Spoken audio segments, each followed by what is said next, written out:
Relive Cape League history today. We played 4 innings here at the home of the Orleans Firebirds. Falmouth nothing and Orleans nothing. We say thank you to Logan Raddick, who handled one of our hometown announcer innings here today, because Orleans is supplying 2 play-by-play announcers today, and Brendan King, who goes to Butler, is jumping in right now to sit in with Ken Ryan.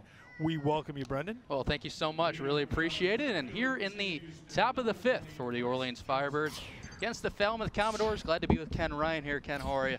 Brendan, good to be with you. You as well. And Ken, I know you've watched Cape Cod League games for a long time. How exciting is it to be back calling Cape Cod League baseball? I love it. I really do. The talent here is so good and so exciting to watch.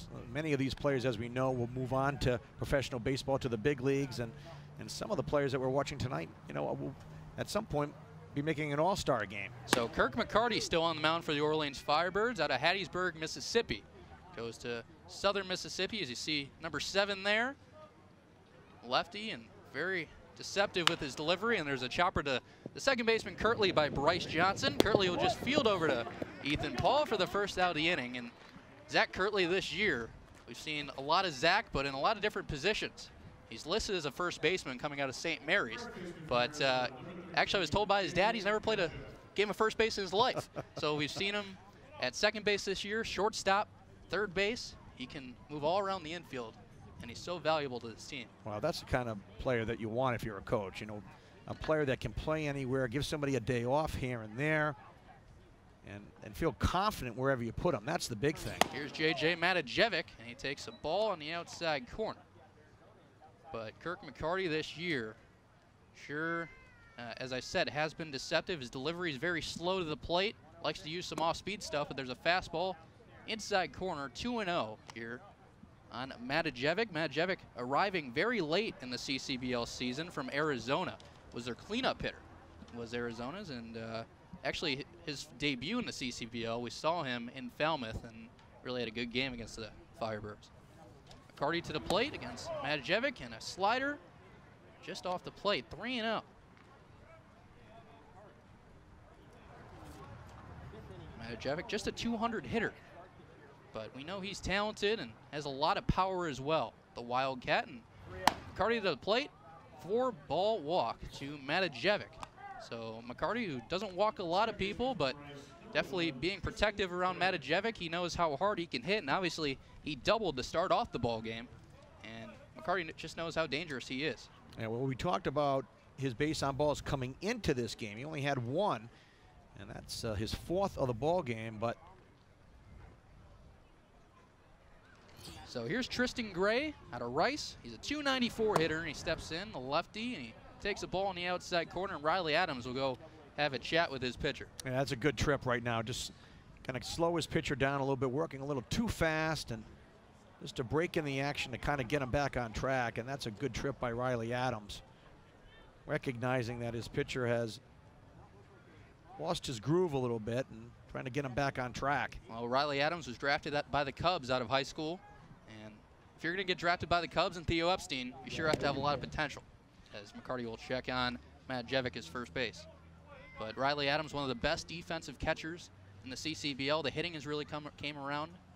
And Tristan Gray, another guy that's very threatening at the plate. Sees numbers at Rice there. Swinging a miss by Gray on a high fastball from McCarty. But Kirk's just got to settle in here as Jamie Quinn, the pitching coach for the Orleans Firebirds, preaches guys working fast, but do not want to get them out of control. Really wants to get them in a groove. I think it's a delicate, you know. As runner goes, Riley Adams delivers a strike to second base and makes the tag. He's out. Riley Adams with a great throw to second base to get a speedy Matajevic. Excellent throw by Riley Adams, and he came out of that crouch very quickly and really put that throw there very quickly. Watch how quick Adams jumps up, runner going, and that ball's out of his hand very quickly. Ball on the other side of the bag, but a good job by Mahan to put the tag on the runner, and that is out number 2. Nice job there by that man, Riley Adams. So it's still Tristan Gray at the plate, and now he had a runner on first base, and now he's got a protect here with 2 balls and 2 strikes. Pitch by McCarty's outside, it goes full. but Riley Adams, a great arm behind the plate. And the Birds, they switch catchers nearly every day. They have two catchers that are very good in their own, Drew Lugbauer and Riley Adams, who you see right now. And they switch about every day, but they learn a lot from each other. Swing and a miss by Tristan Gray, and Kirk McCarty, after the trip by Riley Adams, has seemed to settle in. We'll go to the bottom of the 5th as the Birds coming up, and they'll look to get some runs. We'll be right back. Brown, Columbia, Cornell, Dartmouth, Harvard, Penn, Princeton, and Yale. Synonymous with academic and athletic excellence, the Ivies have the broadest intercollegiate programs in the country. That means more teams, sports, and student athletes than any other intercollegiate athletic conference. These men and women combine national competitive success with the best academic records in the NCAA. Experience the Ivy League yourself at ivyleaguesports.com. No trip to Cape Cod is complete without a visit to the Cape League Hall of Fame and Museum. We'll start with our Cape Cod Baseball League patio. Inside the museum, there are the plaques for the inductees in our Hall of Fame. You have a managerial case with the 8 current managers that played in the Cape League. And there are display cases featuring memorabilia from every single team. We've got an 1869 scorecard here in the museum. Relive Cape League history today.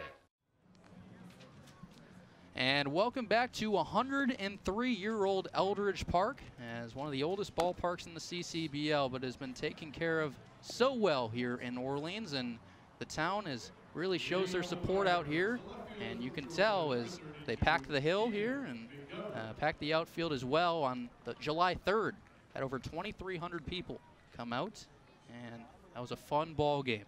So leading off the bottom of the 5th, it will be Keegan McGovern. He'll face Jeffrey Passantino, who has the best ERA in the Cape League at .72.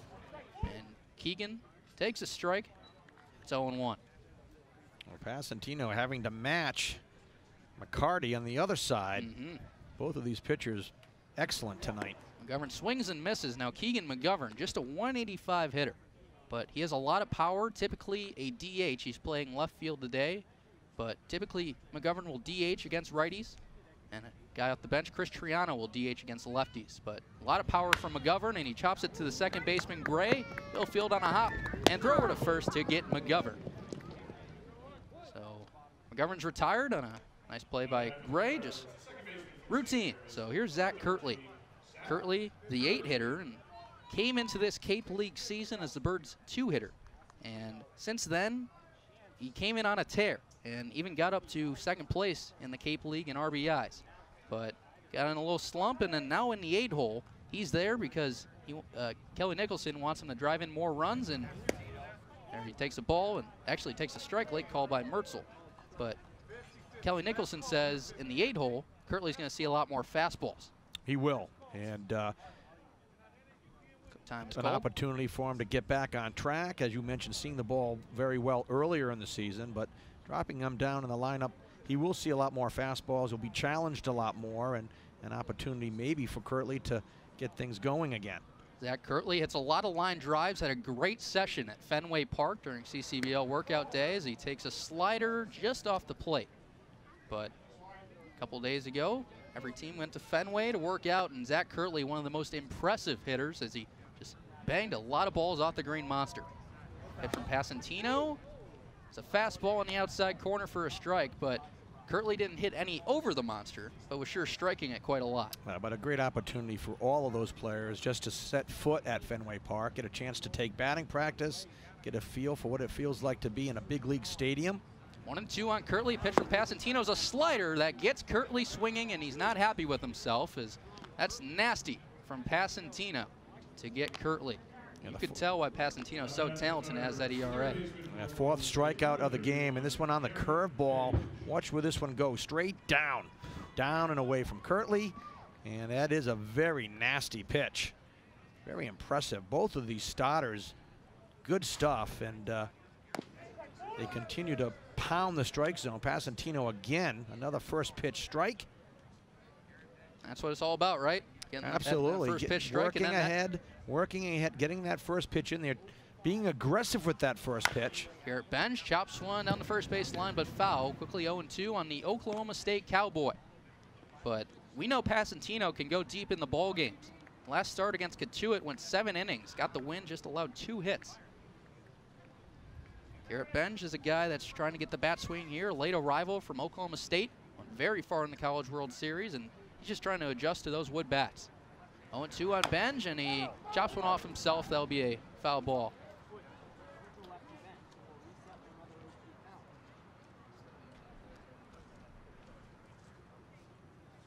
One thing that Pasantino does not like to do is tighten his strings of his glove. Oh, I didn't even notice that.